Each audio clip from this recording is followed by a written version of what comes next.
Baruch Hashem, nous sommes Parashat Hashavua, deux parashot. Acharei Mot, Kedoshim. Acharei Mot va parler de tout le service de Kippour, de A à Z. Tout ce qui a un service Kippour, ça prend de la parasha Acharei Mot. Akadosh Baruch Hu donne en détail tout le service de Kippour à Aaron. Pourquoi? Parce qu'il lui dit, attention, ces enfants sont morts quand ils sont rentrés.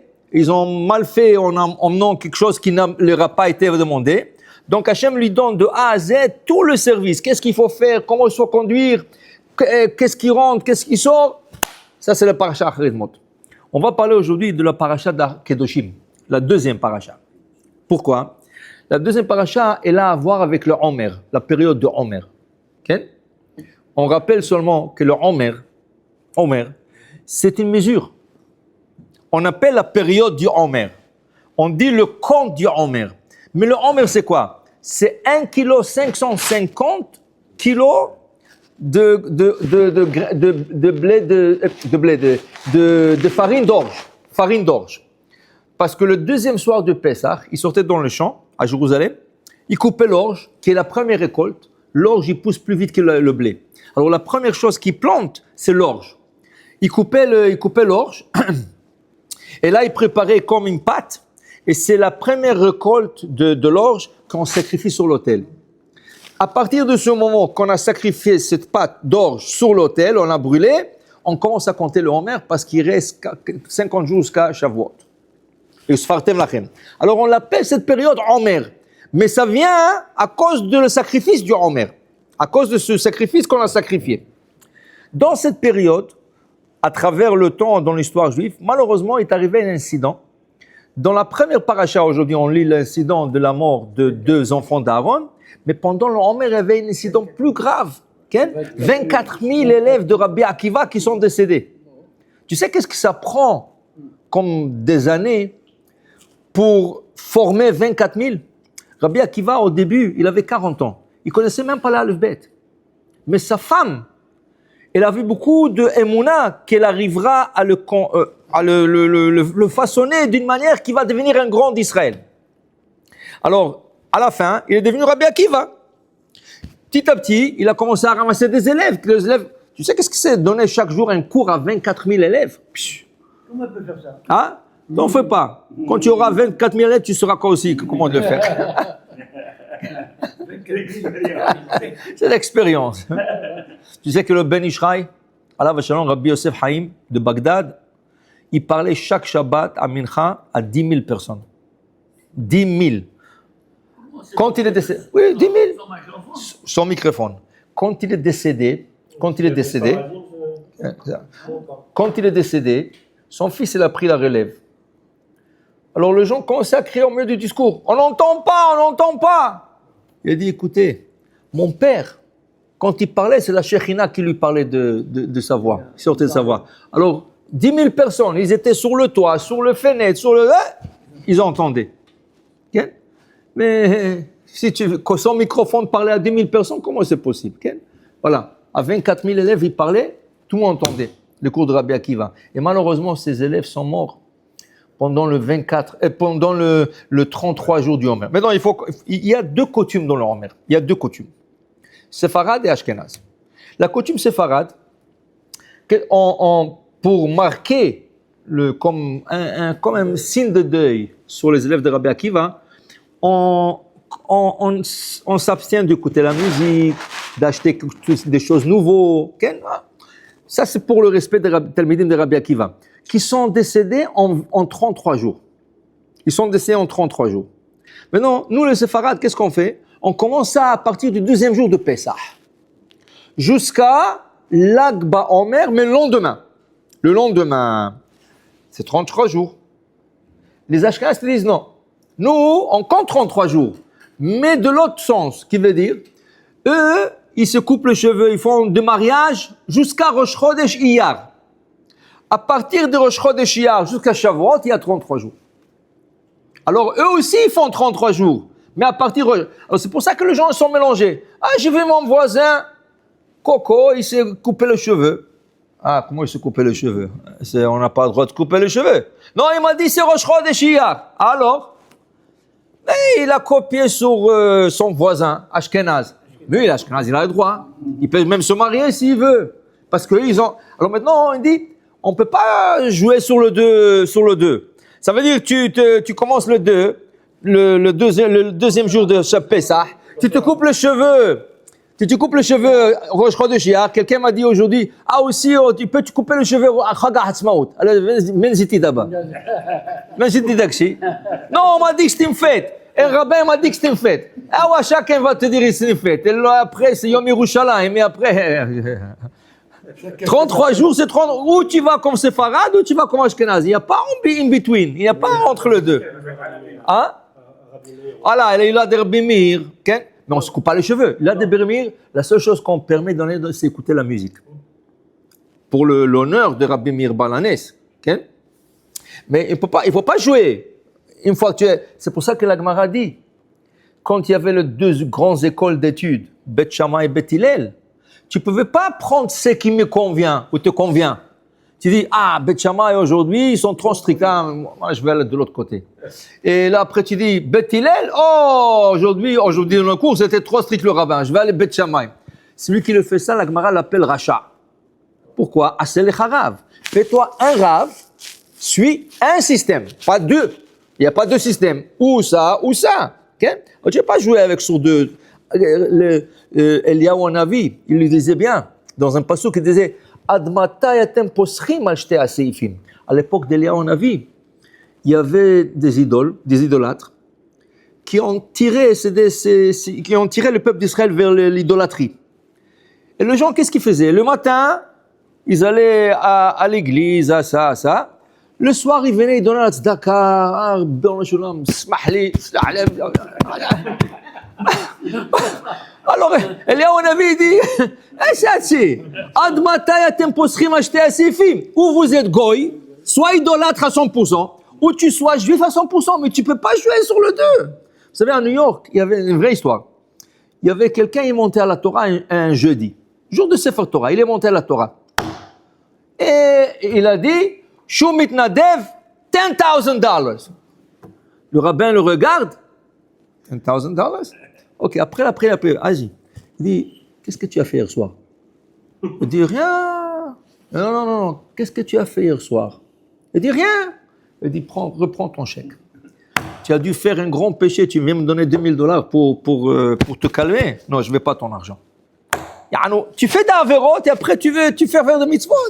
Tu ne veux pas. Alors, tu ne veux pas jouer tu ne veux pas danser sur 2 mariages. C'est ça? Tu ne veux pas danser sur 2 mariages. Mais qui sont Bar Yochai. On dit pas le père de... Nachon, parce que le Bar Yochai, le père de Rabbi Shimon, lui et sa femme étaient stériles. Sa femme s'appelait Sarah. La mère de Rabbi Shimon s'appelle Sarah.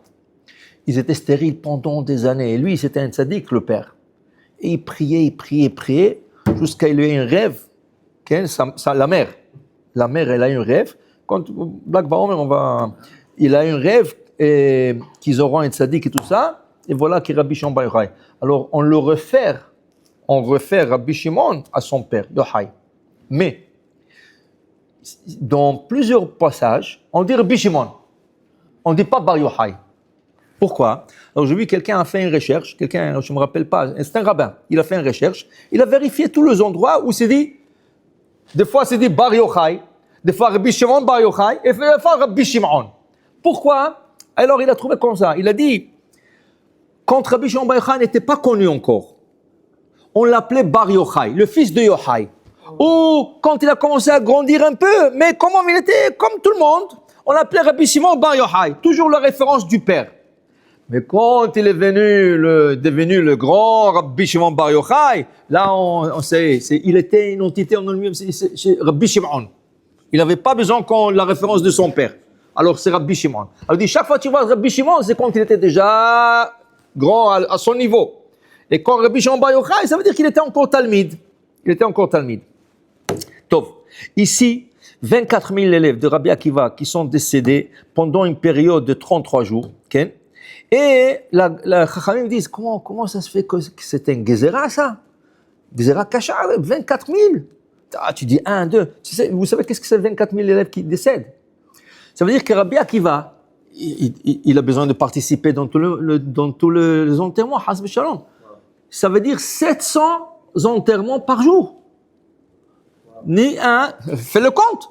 Divise 24 000 par 33, c'est 24 et c'est 700. Ribono Shalom, comment tu participes à 700? Tu sais quel coût c'est pour le maître? Chaque jour, 33 jours, chaque jour 700. Ribono Shalom. Lama, pourquoi? Shelo nahagu kavod ze basé. Un manque de respect un envers l'autre. Selon, donc, tu ne peux pas comprendre ça. Comment des gens qui étudient la Torah n'ont pas de respect? Dis-moi, qu'est-ce que la Torah t'apprend? On dit derech eretz, kadma la Torah. Si tu es quelqu'un qui, vous savez, les élèves de Rabbi Akiva, c'est pas n'importe quel élève. Regarde, prends le maître, Rabbi Akiva, imagine-toi un peu la taille de ses élèves. Vient le Harizal, il dit, écoute, comme ça, c'est difficile à comprendre. Comme ça, qu'ils ne respectaient pas. Mais dis-moi, tout le monde ne se sont pas respectés? Tout le monde? Je peux comprendre qu'un, il n'aime pas l'autre. Alors, sur 24 000, peut-être 1000 personnes n'aiment pas. C'est normal. Mais 24 000 qui ne respectent pas un l'autre. 24, tous les 24. Comment c'est possible? Impossible à comprendre. C'est hors de notre compréhension. Vient le Harizal, selon la Kabbale, parce que le Kabbale, des fois, il nous dévoile des choses qui sont incompréhensibles. Parce que la Kabbale, c'est une autre dimension, un autre niveau. Vient le Harizal, il dit, sache, tous les 24 000 élèves de Rabbi Akiva étaient un Gilgul, une réincarnation de 24 000 élèves, pas élèves, c'est des jeunes, qui sont morts au temps de Moshe Rabbeinu dans le désert. Pourquoi? Ils sont partis dans le Shittim, et là-bas, ils ont vu Bnot Moav, les filles de Moav.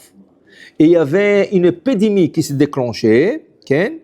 Et cette épidémie a tué, Vayu Ametim Bamagefa, le passou qui dit, Vayu Ametim, non, Arba'a ve'esrim alef, Arba'a ve'esrim, 24 000 exact. Vient le Harizal, et il a dit que ces élèves, ils étaient purs, ces enfants, c'est des jeunes enfants, des jeunes garçons, ils étaient purs. Malheureusement, ils étaient tentés par le fils de Moab. Et il y avait une épidémie. Alors qu'est-ce qu'il a fait? Il leur a donné une deuxième chance. Il leur a réincarné dans une autre génération, dans l'époque de Rabbi Akiva. Comme eux, ils étaient dans une époque de Moshe Rabbeinu. Et on dit que Rabbi Akiva, il était une étincelle, sa neshama, c'était une étincelle de Moshe Rabbeinu. Alors il leur a incarné dans l'époque de Rabbi Akiva. Maintenant, qu'est-ce qui est arrivé? Ils étaient tellement grands, et grands dans la Torah, ils avaient Ba'alei Ruach HaKodesh, ils avaient l'inspiration divine, chacun d'eux. Qu'est-ce qui est arrivé? Contre Reuven et Raged et Shimon, il dit, toi, il y a 500 ans, Moshe Rabbeinu, tu étais avec cette Midianite. Jacqueline, tu étais avec Jacqueline. Je me rappelle de toi, tu es mort, toi. Il dit, qu'est-ce que tu parles, toi? Et tu étais avec Claudia. Et l'autre. Alors, ils n'arrivaient pas à se respecter. Il n'y avait pas de kavod. Pourquoi? Chacun, il a vu le passé de l'autre. Quand ils voyaient le passé de l'autre, c'était difficile pour eux. Et chacun, entre eux, il avait un passé. Il n'y avait pas un qui n'avait pas un passé avec une Goya.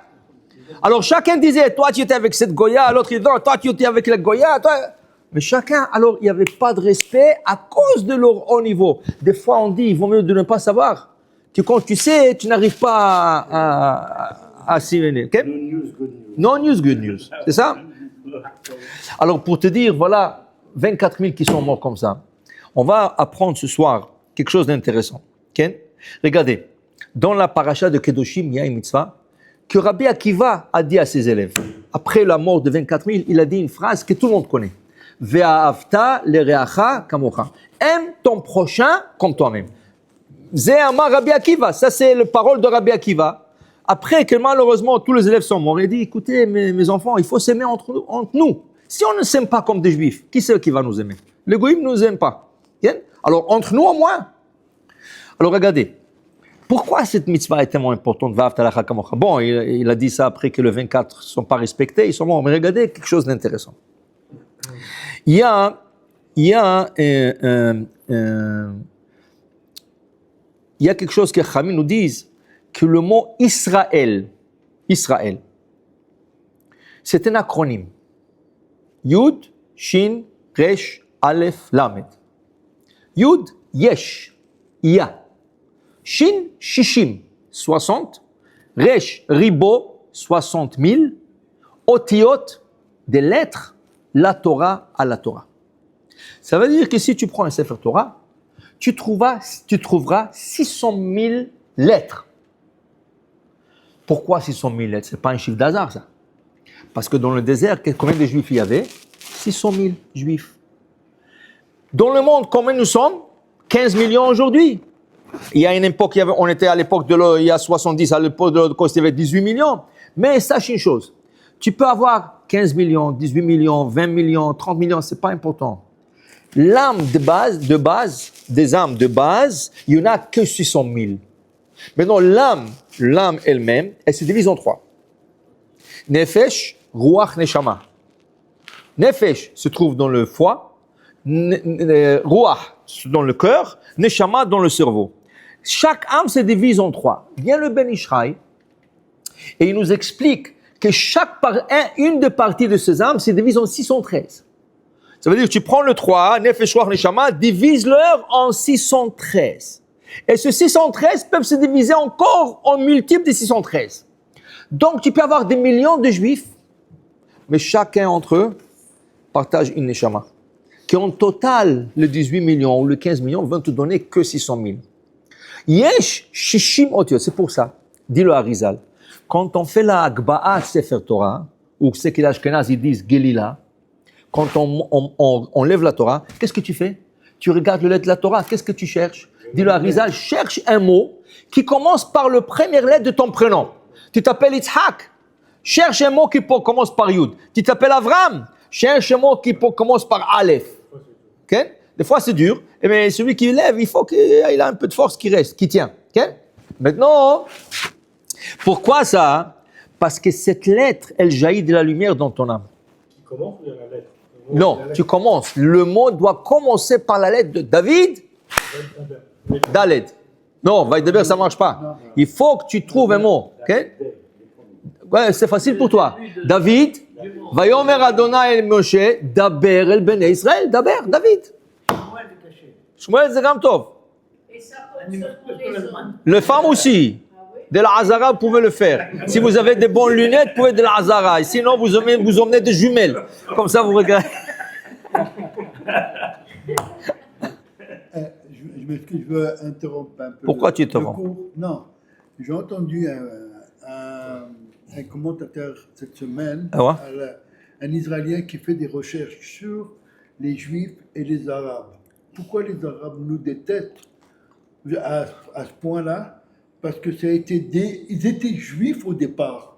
Ils étaient Juifs au départ. Ils les ont Bien sûr, Avram avait, non? Ils les ont convertis. Ils étaient les enfants d'Avram. Ils les ont convertis. Et c'est cette haine-là qui fait maintenant, aujourd'hui, ils sont contre. Tu n'as pas besoin de faire des recherches. Tu ouvres le livre de Torah, le pauvre, il a gaspillé tellement des années. Moussa, c'est qui? Moussa, c'est parce qu'il a envoyé. Tu ne veux pas la gueule, tu ne veux pas la Hazara. Oui, Ibrahim, ça va. C'est nos frères. Voilà. Anyway. Alors regardez, on continue. Regardez, alors on a compris ça, très bon. Yesh Shishim Ribo Otiot, il y a 600 000 lettres à la Torah. Et donc, comme des Juifs, on est toujours curieux, on toujours veut savoir ce qu'il dit la vérité ou ce qu'il veut. Alors tu vas prendre le Sefer Torah, tu vas commencer à compter. Okay? Tu vas commencer à compter. Tu auras la surprise que tu trouveras que 304 805 lettres, mots. La moitié, mots. Lettres, pardon, lettres. 304 805 lettres. Ah! Alors qu'est-ce que tu me racontes des histoires 600 000 quand je vérifie, il n'y a que la moitié, 300 000, 304. Hein. Alors il faut expliquer ça. Regardez. Voilà, quand il a cassé les planchers, la moitié est partie. Il faut que tu viennes à tout le cours de Torah, toi. Alors on va expliquer. Regardez. quand on écrit un Sefer Torah, les lettres de Sefer Torah, il y a des règles. Il y a un chapitre dans le Shulchan Aruch, Lamed Bet, Chafhe, Lamed Bet. Comment on écrit les lettres de Sefer Torah? Des fois, tu prends une mezouza et tu vois que le gars qui l'a écrit, il ne sait rien du tout. C'est un amateur. Il a écrit une mezouza, il croyait que c'était de la calligraphie.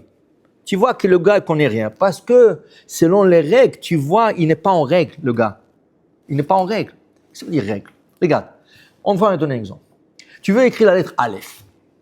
Tu veux écrire. Alors, la lettre Aleph, elle est composée de trois niveaux. Vav, penché. Là-dessus, je colle un Yud. Et en bas, je colle un autre Yud. Ça veut dire que tu ne vas pas venir écrire Aleph comme tu veux en bas. Non, il y a des règles. Alors, le sofer, il doit écrire Aleph comme ça. Il lève la plume comme ça. Il lève la plume comme ça. Tu comprends? Hein? Ça, c'est le tagim. Ça, les courants, c'est après. Mais la lettre elle-même, elle a des règles. C'est la règle des couronnes et tout, là. Comment? Bien sûr, il faut avoir des couronnes, mais ça, c'est après. Une fois qu'ils ont écrit tout le sefer, c'est là qu'ils couronnent les lettres. Ça, ils ne couronnent pas au moment qu'ils écrivent. Ça, normalement, le sofer, il ne met pas de couronne. Il a des élèves, des apprentis, il leur donne à eux à couronner les lettres. Non, Ah, Ta'amim, c'est Moshe Rabbeinu qui les a reçus. Bien sûr. Ta'amim. Et c'est Rabbi Akiva qui les a expliqués.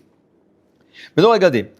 Si on fait un petit calcul, Vav, c'est en valeur numérique 6. Vav, combien c'est en valeur numérique 6? Yud, en valeur numérique 10. Yud, c'est 10. 10, 6 et 10, ça fait 26. 26, je t'abarque chez moi. Le nom de Koshbor. Je prends un autre exemple. Comment tu écris la lettre Mem? Tu écris pas même comme ça, comme calligraphie. Non. Tu écris d'abord Chaf, la lettre Chaf. Non.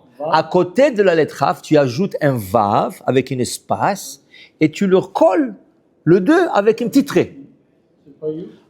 Non.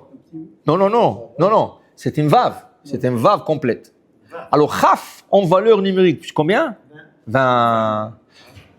Vav, c'est 6. 20 plus 6, 26, si je t'abarque chez moi le nom de Dieu. Donc chaque lettre, pas toutes les lettres. Un autre exemple, Lamed. Comment on écrit Lamed? D'abord Chaf, et sur la Chaf, Vav. Encore, Chaf, c'est 20, Vav, c'est 30. 26. Il y a encore quelqu'un. Tu vois, la plupart des lettres, elles composent le nom de Dieu. Chav, Vav, Vav, Yud. Maintenant, qu'est-ce que je vois là? Je vois qu'il y a des lettres qui sont formées de 2 ou 3 lettres. Il y a des lettres qui sont une lettre. Resh. Resh, c'est Resh. Okay? Vav, c'est Vav. Il y a des lettres qui n'ont pas ça. Mais il y a des lettres comme Shin. Shin, c'est 3 fois Vav. C'est Hay. C'est Hay. Okay? C'est Chai. Alors, il y a des lettres qui sont composées de 2, 3 lettres. Il y a des lettres qui sont singulières. Maintenant, faites le compte. Combien de Aleph il y a dans la Torah? Combien de Lamed il y a dans la Torah? Combien de Mem il y a dans la Torah? Combien de Pei qui est aussi Chaf et Vav, Afour? Alors, si tu fais ça, le 304 805 lettres te donnera 600 000. Parce que tu décomposeras les lettres décomposables. Là, tu recevras le double. Tu auras 600 000. Et ça, c'est sans computer. Sans computer. Il n'y avait pas de computer. Mais alors, qu'est-ce que ça nous dit à nous? Ça nous dit, si je dois chercher une lettre, quand je fais la Akba'a, je dois chercher une lettre qui commence par la lettre de mon prénom, ça veut dire que cette lettre jaillit dans mon neshama. Mais attention, si tu as la lettre Aleph, ou Lamed, ou Chaf, ou P, et cette lettre comme ça, et sont composées de... Ça veut dire quoi? N'oublie pas, tu as des âmes sœurs qui sont connectées à toi. Il y a des autres juifs qui sont connectés à toi. Tu n'es pas individuel. Regarde les lettres de la Torah. Quand elles sont composées de plusieurs pour former une lettre, ainsi ton âme est le composé des autres âmes pour former une neshama. Comme on a expliqué, nous sommes 15 millions. Mais en total, nous sommes que 600 000 âmes, pas plus que ça. Okay? Vient le Harizal, et encore selon le Kabbal. Vient le Harizal, il nous dit comme ça. Il dit, sache une chose. Ça, c'est le Rabbi Chaim Vital, son élève. Rabbi Chaim Vital, c'était l'élève d'Aïm. Il dit au nom de son maître, le Harizal, dans le char à Gilgulim, da, sache.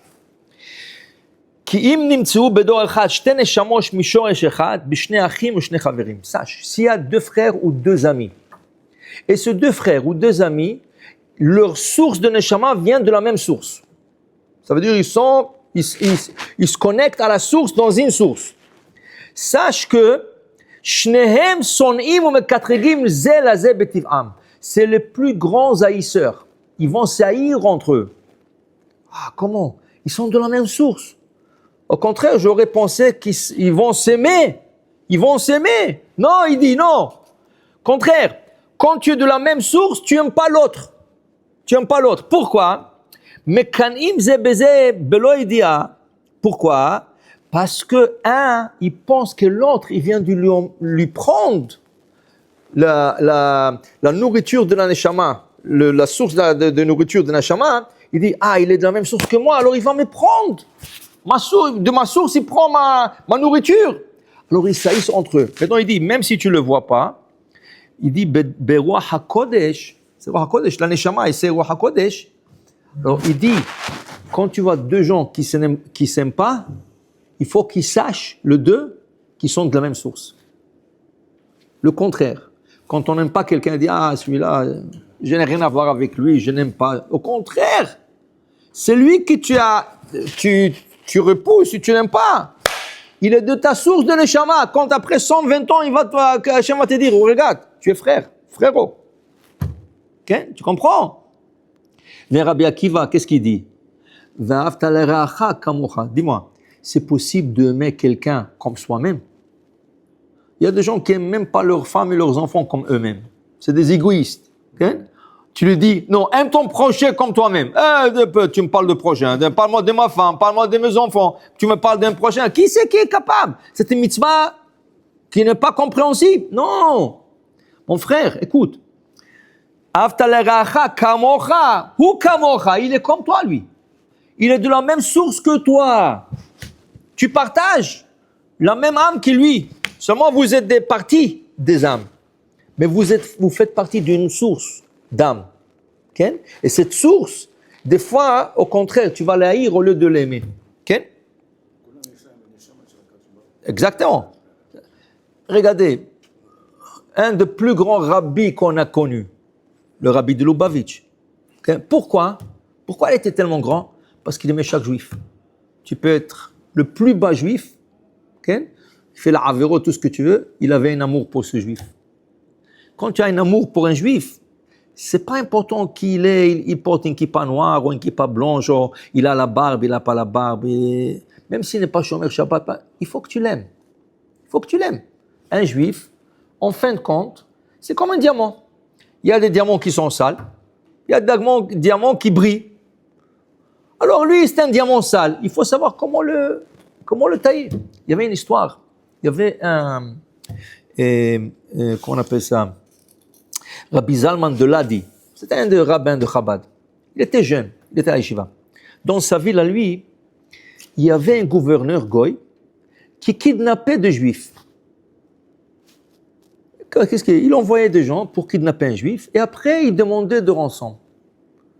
On veut $100 000, $200 000. Donc, un jour, il y avait un Hatan Vekala, tous les deux orphelins. Lui est orphelin, elle est orpheline. Et voilà, le jour du mariage arrive. Il reste 5 heures avant le mariage, le Hatan a disparu. Personne ne sait où il est. Ils ont compris qu'il a été kidnappé. Alors ils sont partis parler à la police. Mais la police aussi était avec ce gouverneur. Il mettait la main, il partageait l'argent. Alors il lui dit, monsieur le policier, l'officier, écoutez, il y a un mariage dans 5. Il dit, écoutez, si je dois sortir des policiers dans la rue, ça coûte de l'argent, hein, c'est pas comme ça. Ils ont compris, mammon. Oh, Shral, combien tu veux? Il dit 500 roubals. 500 roubals? En 5 heures, où je m'en... Il a dit, ok, où ça ou rien. Ils ont dit, oh, comment on va faire? Comment on va faire? Il y a des gens, les invités sont là, le manger est déjà prêt. Comment on va organiser ce mariage? Il y avait les deux rabbins qui parlaient. Il y avait un rabbin qui a dit, écoutez, moi je connais un élève des yeshiva, il est très chacham. Demande de lui conseil. Alors ils sont partis voir le Rabbi Yitzhak Levi. Alors, ils sont partis le voir. Tu peux nous aider, le Hatam? Il dit, écoutez, moi je peux vous aider, mais à une condition. Il a dit, quelle condition? Tout ce que je vous dis, vous faites. Si vous n'allez pas faire qu'est-ce que je dis, je ne vous aide pas. C'est la condition, vous voulez ou pas? Non, ils étaient plus âgés que lui. Mais il a dit, c'est la condition. Il dit, qu'est-ce que, ok, yalla, trouve-nous l'argent. Où est-ce qu'on va emmener de l'argent maintenant? Il dit, venez avec moi. Ils sont partis dans la ville, il y avait comme un palais. C'était un Ashir, Maman Korah, mais Kamsan, il donnait même pas $1 à la tzedaka. Rien. Voilà. Il dit, ok, on va aller là-bas. Le rabbin dit, non, dis-moi, tu te moques de nous. Tu sais, on va pas gaspiller notre temps. On connaît le gars. Il est connu partout. Il donne même pas $1 à la tzedaka. Tu vas lui demander 500 roubles maintenant? Il dit, je vous ai dit, vous me suivez. Ok, ils n'avaient pas le choix, ils l'ont suivi. Ils vont, ils tapent à la porte. Le gars, il ouvre la porte. Shalom, shalom. Il voit les deux rabbins. Ah, vous êtes venus pour la tzedaka, mais vous savez que je donne rien. Je vais vous donner quelque chose. Il a sorti, il a sorti un sou. Un sou. Il dit, voilà, prenez ça. Le rabbin, il dit, elle là. Le jeune, non, venez avec moi. Il leur a dit, monsieur, Bémet, un peu de kavod. On parle pas d'argent maintenant. Mais tu vois, deux ékénim, on a marché tellement, ils sont fatigués. Emmenez-le à la maison, rien que pour rentrer, qu'ils s'assoient et donne-leur un verre d'eau. Oui. Kavod, ça, pour kavod la Torah, il a kavod. Venez, monsieur. Mais pas de tzedaka, on n'a pas demandé l'argent, rien. Ils sont rentrés et ils s'assoient et disent, qu'est-ce que vous aimez? Écoutez, il y a un hatan qui a disparu, on a besoin de 500 roubles. Je vous ai expliqué déjà, ne me demandez rien. Il dit non. Mais le jeune, il lui dit, mais vous avez donné un sou, non? Oui, je vais vous donner ça. Il a sorti le sou, qui était moitié rouillé déjà. Il leur donne, le jeune, il prend. Il dit, quand vous appelez Avraham ben Sarah, מי ברח אבותינו, יברך את אברהם בשרה, ושפע, ברכה, והצלחה, ישמור לו אשתו ובניו, ורפואה שלמה, ופרנסה טובה, וזה. Et il a dit aux deux, yalla, kvod rabbetenu, allez, on y va. Alors eux, ils étaient furieux, quel bisaillon tu nous fais? Il a dit, je vous ai dit. Il vient sortir, et il appelle, dis-moi, tu peux venir ma femme? Wacha, comment s'appelle ta femme? Il a dit Rivka. Ah, Mishe Berachimotenu, il va être Rivka, Vishmor la Baala, qui lui garde son mari, qui lui garde ses enfants, qui lui donne la brioute. Alors l'autre il sort $1, il lui donne. Il dit Hazaku Baouk, Toda Rabba. Allez, on y va, Rabotenu, on y va. Il sort, il dit, dis-moi, mais c'est mes enfants, j'ai 3 enfants, Bracha. Ben, bien sûr, tu as 2 enfants. Mishe Berach, comment il s'appelle? Avraham, Yitzhak et Yaakov, ייתן להם בריאות, יגדל להם לבר מצווה, על חופה, על מעשים טובים. Il lui donne, et les autres, le rabbin, et il sort $10, il lui redonne. Il veut ça. Il dit, dis-moi, j'ai un cousin qui est malade, tu peux lui faire Mishe Berach? Il dit, bien sûr, Esmo, Mashmo. L'autre, il a dit, tu sais quoi? Je vous donne 200 roubles. Tu m'as fait la journée 200 roubles. Et il s'en va, il dit, tu sais quoi? J'ai une tante. Alors, depuis que j'étais jeune, elle m'a élevé. Tu peux lui faire? Bien sûr. Jusqu'à qu'il a sorti 500 roubles. Et souvent, il dit, rabotez Noël, vite. À la police, on n'a pas le temps. Il est arrivé à la station de police, il leur a donné, il dit, ah oui, maintenant je vais sortir tous les policiers. En moins une demi-heure, le hatan était là. Et ils ont fait la choupa et tout ça. Ils s'assoient dans la choupa, dans le mariage. Et les 2 rabbins, ils s'assoient avec lui. Dis-moi, qu'est-ce que tu nous as fait? Tu nous as fait bisaillon. Qu'est-ce que... Il dit, on a eu 500 roubles. Oui, mais qu'est-ce que tu as fait? C'est quoi ce jeu-là? Il dit, non, c'est pas un jeu. Ce pauvre-là, il était kamtsan, radin, avare. Il avait ce sou dans la poche. Chacun qui venait, il lui donnait le sou, il lui jetait dans la face. Et il y avait combien de sarara sur cette pièce? moi j'ai compris, si je lui prends la pièce, il va commencer à s'ouvrir petit à petit. Et voilà, c'est arrivé. On lui a pris le sou, il s'est arrivé à $1, $5, $10, 200 roubles, 500 roubles. C'est ça? On dit, il faut savoir, mais c'est l'autre bilvavam. Il faut trouver le chemin dans le cœur de la personne. Tu vois, quelqu'un rachat. Comment tu dis, c'est pas Shomer Shabbat? À cause de ça, je veux l'haïr. C'est un juif. C'est un juif. Il faut rien que savoir comment tailler le diamant. Tu sais, un diamant, si tu essaies de le tailler, tu sais pas comment tu vas le casser. Tu peux avoir un bon diamant de 2-3 carats et tu l'as mal taillé, tu l'as cassé. Tu comprends? Alors, il faut savoir comment, voilà, il savait comment sortir. Vous savez, il y a un rabbin, il montait sur l'autobus en Israël et il s'assoit avec il fait dafayomi, comme ça. Il est venu un policier, il s'est assis juste à côté de lui, avec l'uniforme et tout. Alors le rabbin, il le regarde comme ça, il dit, ah, Kvod HaShoter. Il a dit oui. Vous travaillez pour la Mishteret Israël? Il dit oui. Il dit, tu vois pas? Il m'a dit, mais tu sais qu'est-ce que c'est Mishteret Israël? Il dit que ça veut dire Mishteret Israël. La Mishtara d'Israël, c'est là. Non, tu n'as rien compris. Il dit, que ça veut dire rien compris? Il dit, Israël, c'est l'acronyme de toutes les patriarches et matriarches. L'autre, il regarde, qu'est-ce que tu racontes? Il dit, oui, regarde, Yud. Qu'est-ce qui commence par Yud? Yaakov. Yaakov, Israël, ça commence par Yud. Okay? Après, il dit, Shin, Sarah Imenu, ça commence par Shin. Okay? Il dit, Resh, qui commence par Resh? Rachel, Rivka. Okay? Il dit, Aleph, Avraham, Lamed, Léa. Tu vois, tous les patriarches. Si tu t'as sorti ça. Il dit, non, j'ai lu ça dans le Ben Ishai. Il dit, Ben Ishai, mais c'est Ben Ishai. L'autre, il dit, Ben Ishai, commençait 20 minutes, il était en train de le parler, parce que l'autre, il a dit, tu m'as convaincu. Tu m'as convaincu, il a rendu, tu vas en 20 minutes. Rien que pour lui disait Israël. Ça, il faut savoir comment tailler le diamant. Tu comprends? Pourquoi? Parce que celui que tu n'aimes pas, que tu penses que tu n'aimes pas, il fait partie de ta neshama. Bezrat Hashem, b'zchut les élèves de Rabbi Akiva, שנזכה d'aimer chaque juif, et Bezrat Hashem que la Géoula vienne במהרה בימינו, amen ואמן.